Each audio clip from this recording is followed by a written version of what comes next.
Kamu saat ini sedang terjebak dalam dilema hidupmu. Mulutmu memang bungkam, diam tak bersuara, namun di kepalamu berisik, seperti ada dua koloni lebah sedang berantem. Fisikmu memang aman, tapi mentalmu sedang nyungsep. Jika bukan karena sayangnya Allah, mungkin kamu sudah sinting. Dalam senyum pahit menahan tangismu, kamu hanya bisa bilang, ya udahlah, mau gimana lagi. Dunia menuntutmu untuk berdamai dengan keadaan, sedangkan keadaan membunuhmu secara perlahan-lahan. Dalam lelahmu, hatimu berbisik, ya Allah, jangan hukum aku dengan kehilangan lagi, sebab sudah banyak yang hilang dalam hidupku.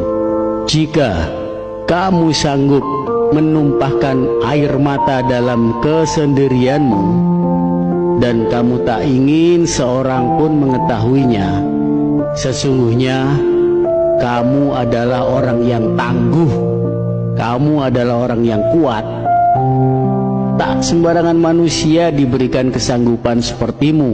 Kalau dalam dunia persilatan, kamu tergolong pendekar sakti mandraguna. Dalam tangis sunyimu itu, semestinya kamu bilang begini ke Allah, ya Allah, atur saja bagaimana baiknya, namun kuatkan aku dalam proses apapun, dan tanamkan keikhlasan dalam hatiku jika keinginanku tak sejalan dengan rencanamu. Tanamkan juga dalam dirimu, kalau sekedar dihargai atau tidak, semestinya itu bukan hal yang penting bagimu. Yang penting kamu sudah berusaha maksimal semampumu, sekuatmu, dan tujuanmu adalah lillahi ta'ala. Selebihnya kamu tak perlu peduli. Apapun komentar orang gak ngaruh, gak ngefek pada kehidupanmu. Palingan juga mereka sirik, ngiri. Padahal daripada ngiri, kan mendingan nganan.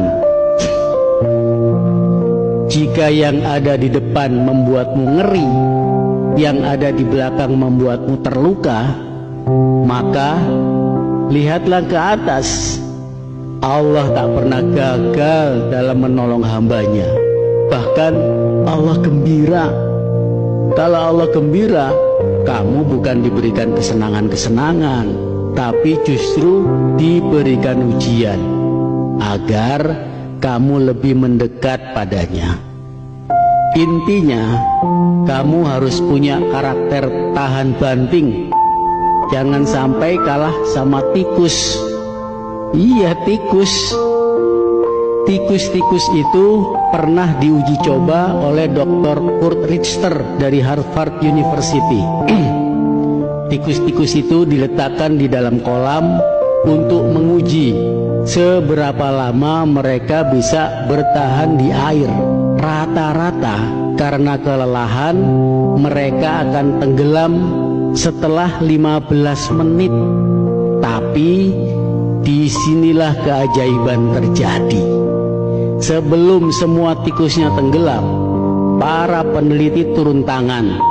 Mereka mengeluarkan tikus-tikus itu dari air, mengeringkan mereka, lalu membiarkan tikus-tikus itu beristirahat selama beberapa menit. Kemudian menempatkan kembali ke kolam untuk babak kedua. Kira-kira menurutmu para tikus itu bisa tahan berapa lama? Tikus-tikus yang sudah diambang kelelahan bertahan pada upaya kedua mereka. Mungkin kamu menebak paling lama bertahan 15 menit atau palingan juga 10. Bahkan mereka hanya bisa bertahan hanya 5 menit karena kelelahan. Tapi kamu salah. Mereka mampu bertahan selama 60 jam secara menakjubkan. Ya, kamu nggak salah dengar, 60 jam atau kurang lebih 2,5 hari non-stop bertahan berenang. Makhluk kecil itu memaksa tubuh mereka jauh melampaui batas yang mereka rasakan, karena mereka yakin pada akhirnya mereka akan diselamatkan. Mereka punya alasan untuk tetap terus berenang. Jika alasan yang kuat sanggup membuat tikus yang kelelahan untuk berenang selama 60 jam, apa alasan yang kuat bagi dirimu untuk berjuang? Kenapa kamu ada di dunia ini? Apa alasanmu? Ingatlah pada saat-saat terberat dalam hidupmu yang penuh derita dan air mata. Mungkin kamu sudah ingin menyerah, tenggelam dalam keputusasaan. Maka jika begitu, ingatlah kisah tikus yang menginspirasi itu. Yakinkan pada dirimu, pada mimpimu, dan kemampuanmu untuk mengatasi berbagai rintangan. Tak peduli seberapa lelahmu, tetaplah berjuang, jangan menyerah. Tekad dan keyakinan dirimu dapat membawamu pada kebaikan lebih jauh lagi, bahkan lebih jauh dari yang pernah kamu bayangkan. Semoga Allah Subhanahu wa Ta'ala membersamaimu, menguatkan hati dan mentalmu hingga masuk ke dalam surganya. Wallahu a'lam bishawab. Assalamualaikum.